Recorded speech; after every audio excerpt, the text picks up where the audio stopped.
আসসালামু আলাইকুম ওরহমতুল্লাহি ওয়াবারকাতু। আমার নাম মুহাম্মদ মুবাশশিরুল ইসলাম আবিদ এবং আজকে আমাদের সাথে আছে আমার বড় ভাই মুহাম্মদ মোসাব্বিরুল ইসলাম রওনাক। তো আজকে আমাদের প্রশ্ন উত্তর সিরিজের প্রথম প্রশ্ন সেটা হচ্ছে কবর পাকা করা বা প্লাস্টার করা কি? হারাম। কবর পাকা করা বা প্লাস্টার করা এগুলো হচ্ছে হারাম। এটা দলিল কোথায়? এটা আছে সুনান ইবনে মাজাহ হাদিস নাম্বার 1562 এবং তিরমিজি হাদিস নাম্বার 1052।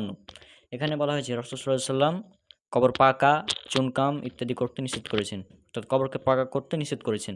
সুতরাং কবর পাকা করা এটা হচ্ছে হারাম। এবার 2 নম্বর প্রশ্ন, সেটা হচ্ছে কবরে মৃত ব্যক্তির নাম বা অন্য কিছু লেখা কি? হারাম। হ্যাঁ, কবরে মৃত ব্যক্তির নাম বা অন্য কিছু লেখা এগুলো হচ্ছে হারাম। কেননা রাসূল সাল্লাল্লাহু আলাইহি সাল্লাম কবরে কোনো কিছু লিখতে নিষেধ করেছেন। এটা আছে ইবনে মাজাহ হাদিস নাম্বার 1563 তে। কিন্তু আমাদের সমাজে দেখা যায় কবরের উপরে মানে লিখে দেয় যে মরহুম অমুক, নাম দিয়ে লিখে দেয়। তো এগুলো আসলে নিষিদ্ধ। এবার ৩ নম্বর প্রশ্ন, সেটা হচ্ছে কবরে কোনো ধরনের নির্মাণ কার্য করা কি? হারাম। হ্যাঁ, কবরের উপর কোনো ধরনের নির্মাণ কার্য করা হারাম। এটা আছে সুনান ইবনে মাজাহ হাদিস নাম্বার 1564 তে রাসূল সাল্লাল্লাহু আলাইহি ওয়াসাল্লাম কবরের উপর ভিত্তি স্থাপন বা নির্মাণ কাজ করতে নিষেধ করেছেন। যে অনেকে অর্থাৎ কবরের উপর বাড়ি তৈরি করা ইত্যাদি করা যাবে না আরকি। বাড়ি বা অন্য কিছু যেকোনো ধরনের জিনিস কবরের উপরে তৈরি করা যাবে না।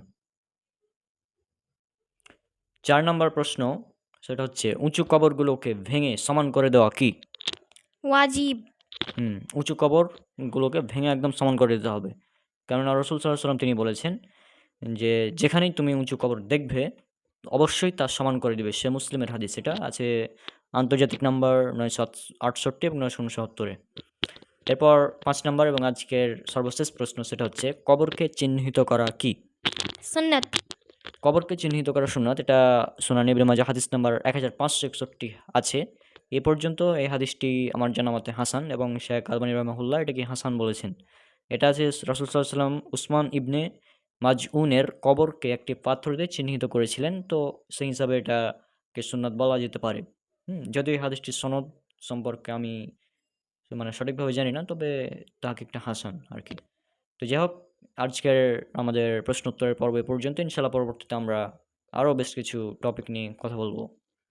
আজকে বিদায় নিচ্ছি। সব আমাদের জন্য দোয়া করবেন। আসসালামু আলাইকুম ওয়া রাহমাতুল্লাহি ওয়া বারাকাতুহু।